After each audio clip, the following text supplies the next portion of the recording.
Gua yakin lu udah punya rencana, bro. Tapi apa lu yakin rencana lu itu bisa sukses enggak kayak rencana lu yang sebelum-sebelumnya? Apa bisa target lu itu tercapai dengan jalan yang mulus? Bisa, bro. Gua bakal kasih tahu lu caranya. Selamat datang di channel Cowok 30 tahun, di mana di channel ini gua sering berbagi informasi tentang pengembangan diri beserta tips dan trik untuk menyelesaikan berbagai permasalahan yang sering dihadapi cowok usia 30 tahunan.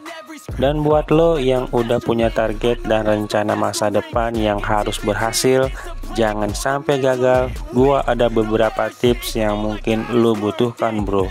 Yang pertama, jangan cuma targetnya yang detail, tapi tanda-tanda keberhasilan lo mencapai target juga harus detail, bro.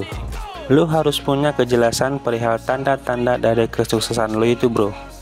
Gimana tanda lu udah sampai dan gimana tandanya kalau lu belum sampai? Kayak misalnya lu mau naik ke puncak gunung. Pastikan ada perbedaan antara lu yang belum jalan, lu lagi dalam perjalanan, dan lu yang udah ada di puncak. Perbedaannya jelas antara belum jalan, sedang jalan, dan sudah sampai tujuan.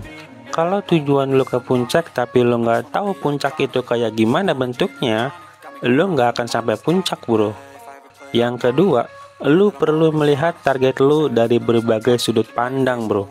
Tujuannya, biar lu bisa melihat peluang atau kemungkinan lain yang nggak kelihatan sebelumnya. Biar lebih gampang dan nggak bikin pusing, lu bisa melakukan ini dengan cara minta pendapat orang lain perihal rencana lo itu. Lu harus ceritakan rencana itu ke dia. Cuma sebelum itu, yang lu harus pastikan adalah jangan sampai lu cerita ke orang yang toksik, karena itu justru bakal bikin rencana lu gagal. Lu harus pastikan orang yang akan mendengarkan lu itu adalah orang yang benar-benar lu percaya untuk bisa mendukung lu. Nomor 3 adalah perihal identifikasi langkah yang harus lu ambil buat sampai ke target lu itu. Kayak misalnya lu mau naik ke puncak gunung tadi, lu harus tahu juga langkah-langkah apa aja yang harus lu capai untuk bisa sampai ke puncak tadi. Biar lebih gampang, lu bisa pakai metode 5W1H, bro. What, untuk apa? Where, di mana? Who, siapa? Why, kenapa? When, atau kapan? How, atau bagaimana? Kebanyakan rencana, bro, itu gagal di bagian what dan who. Apa dan siapa. Kayak misalnya kita ngomongin teknis mau naik gunung tadi. Lu mau naik apa ke gunung? Umum atau pribadi? Kalau umum, di mana lu bisa nemuin angkutan umum itu? Siapa yang harus lu temuin? Siapa yang bisa nemenin lu? Kenapa dia yang harus lu temuin? Kenapa lu naik angkutan umum? Kapan lu mau mulai berangkat? Kapan bisnya jalan? Dan gimana cara naik dan bayarnya? Nomor 4, ajukan pertanyaan perihal apa aja yang mungkin salah, bro.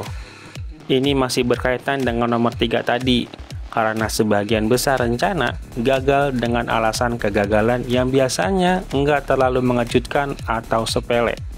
Cuma karena nggak kepikiran, masalah yang sepele itu mendadak jadi masalah yang besar, bro, sehingga dia mampu mengancam keseluruhan rencana lo.